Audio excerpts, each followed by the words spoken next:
नमस्कार दोस्तों, प्रभा साक्षी पॉडकास्ट में आपका स्वागत है। और आज हम बात करेंगे तेल, ताकत और राजनीति के खेल की। गल्फ यानी मध्य पूर्व, जहां रेत के नीचे सोना नहीं तेल बहता है, और उसी तेल ने दुनिया की राजनीति को अपने इशारों पर नचाया है। सवाल है, क्या वाकई गल्फ के तमाम अमीर देश अमेरिका की जेब भरने में ही व्यस्त हैं, या ये सिर्फ एक वैश्विक सिस्टम है जहां ताकतवर तय करता है कि कौन मुस्कुराएगा और कौन चुप रहेगा। तो चलिए शुरू करते हैं आज के पॉडकास्ट को। लेकिन उससे पहले अगर आपने हमारे चैनल को सब्सक्राइब नहीं किया है तो कर लीजिए, ताकि आप ऐसे ही रोचक और जानकारीपूर्ण पॉडकास्ट सुन सकें। गल्फ और अमेरिका रिश्तों का तेल। गल्फ के देशों में अरबों डॉलर का तेल है, और अमेरिका के पास है टेक्नोलॉजी, हथियार और वैश्विक प्रभाव। यही कारण है कि सऊदी अरब, कतर, यूएई जैसे देश अक्सर अमेरिकी सामान और हथियारों की भारी खरीदारी करते हैं, चाहे वो जरूरी हो या नहीं। कई विश्लेषकों का कहना है कि अमेरिका का बेकार से बेकार प्रोडक्ट भी गल्फ खरीद लेता है, क्योंकि उनके लिए अमेरिका से रिश्ते बनाए रखना उनकी सत्ता की सुरक्षा जितना ही जरूरी है। सऊदी अरब की मजबूरी और सलमान की रणनीति। सऊदी प्रिंस मोहम्मद बिन सलमान जानते हैं कि अगर वे अमेरिका से टकराए तो उनकी सत्ता को गिराने में 1 मिनट भी नहीं लगेगा। इसलिए वो अमेरिका के साथ कोई सवाल नहीं, सिर्फ सौदे वाली नीति अपनाते हैं। तेल के बदले हथियार, तेल के बदले राजनीतिक समर्थन। यानी अमेरिका के लिए सऊदी अरब है सप्लायर और सऊदी के लिए अमेरिका है गारंटर। भारत की कहानी। आत्मनिर्भर सोच। अब जरा तुलना कीजिए भारत से। अमेरिका चाहता था कि भारत भी उसी गल्फ पॉलिसी पर चले, जो कहे वहीं खरीदे। लेकिन भारत ने अपने रास्ते खुद चुने। रूस से एस-400 मिसाइल सिस्टम खरीदा। अमेरिका नाराज हुआ, प्रतिबंध लगाए, लेकिन भारत पीछे नहीं हटा। फिर अमेरिका ने कहा, F-35 लड़ाकू विमान लो। भारत ने देखा, परखा और कहा, धन्यवाद, हमें फ्रांस से राफेल चाहिए। यहीं से फर्क साफ हो गया। एक देश जो अपनी सोच पर खड़ा है और दूसरा जो दूसरों की मर्जी पर चलता है। अब्राहम अकॉर्ड्स, शांति या रणनीति। अब बात करते हैं उस बड़े भू राजनीतिक कदम की, अब्राहम अकॉर्ड्स।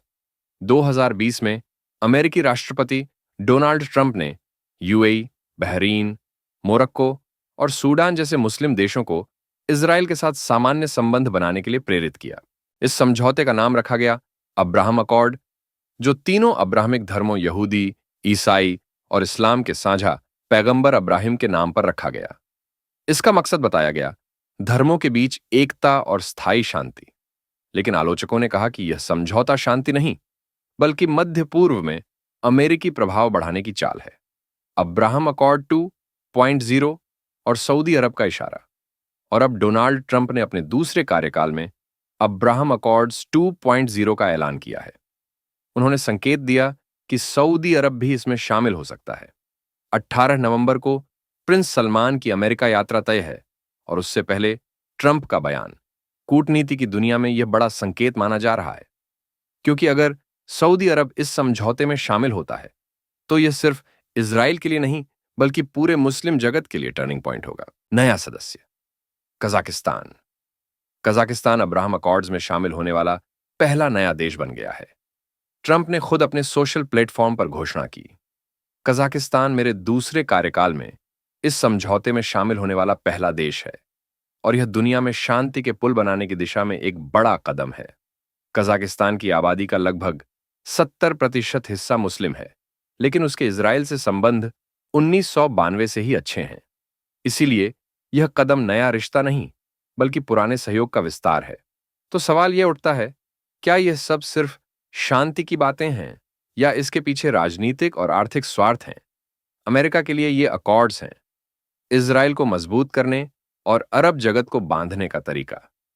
सऊदी के लिए सत्ता की सुरक्षा और अमेरिकी समर्थन पाने का साधन, और कजाकिस्तान जैसे देशों के लिए एक मंच जहां वो वैश्विक राजनीति में अपनी जगह पक्की कर सकें।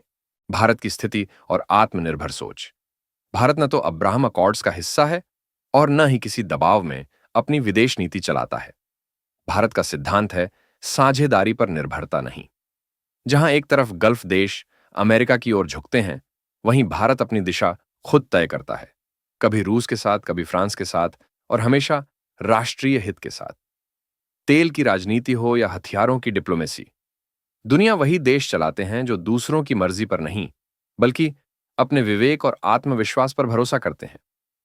आज सवाल हर श्रोता से है, क्या हमें चमकते डॉलर चाहिए या अपनी नीतियों की मजबूती? क्योंकि असली ताकत वो नहीं जो बिक जाए, बल्कि वो है जो झुकने से इनकार करे। आज के एपिसोड में इतना ही। अगर आपको ये एपिसोड पसंद आया हो तो शेयर करें, सब्सक्राइब करें। ऐसे ही और महत्वपूर्ण विषयों पर पॉडकास्ट सुनने के लिए प्रभा साक्षी को फॉलो करें। मिलते हैं अगले एपिसोड में। तब तक के लिए नमस्कार।